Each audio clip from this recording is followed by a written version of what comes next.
بنا به اطلاع دریافتی پایگاه خبری بامداد، در عملیات‌های جنگی در اوکراین از جانب نیروهای روسیه و طرفداران روسیه به احتمال غالب زادگان تاجیکستان نیز اشتراک دارند. مشاور وزیر کارهای داخلی اوکراین انتون گراشنکو خبر داد که در یک ساعت اول کار خط تلفنی از اوکراین زنده برگرد والدان بیش از 100 عسکر و افسر روسیه که عزیزانشان را غالبا به اوکراین فرستادند زنگ زدند.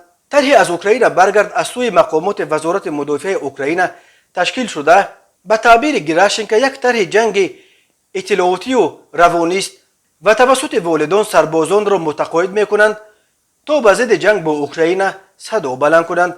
انتون گراشنکو در فیسبوک نوشت که به این رقم نزدیکان جوان 19 ساله تاجیک سوروبجان شریپوف نیز زنگ زدند. پدرش که در روسیه زندگی دارد و برادرش که در تاجیکستان است، شریپوف سوروبجان، سال تولدش 2002 را میجویند.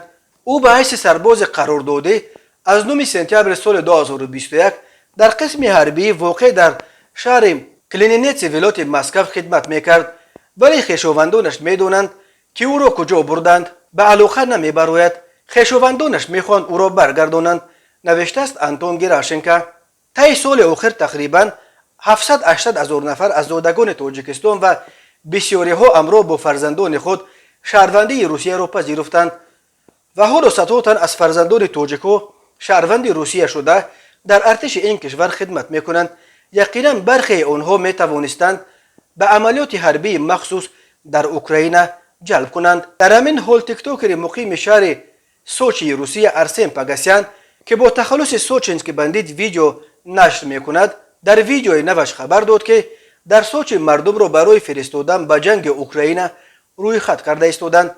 در بین آنهایی که اختیاراً میخواهند به جنگ بروند تاجیک‌ها نیز هستند. کوتاه گپ بچه‌ها برای رفتن به اوکراین روی خط کرده ایستادند و در بین آنها برادران تاجیک ما نیز میخواهند در آن طرف از وطن حمایت کنند. میگوید این تیک توکر خبر روی خط کردن اختیاران برای فرستادن به عملیات نظامی به اوکراین توسط منابع دیگر هنوز تصدیق نشده است، ولی مهاجران تاجیک در مسکو نیز به پایگاه خبری بامداد گفتند که به آنها نیز پیشنهاد شده است که به اوکراین رفته از جانب نیروهای رو به روسیه کمتر بجنگند.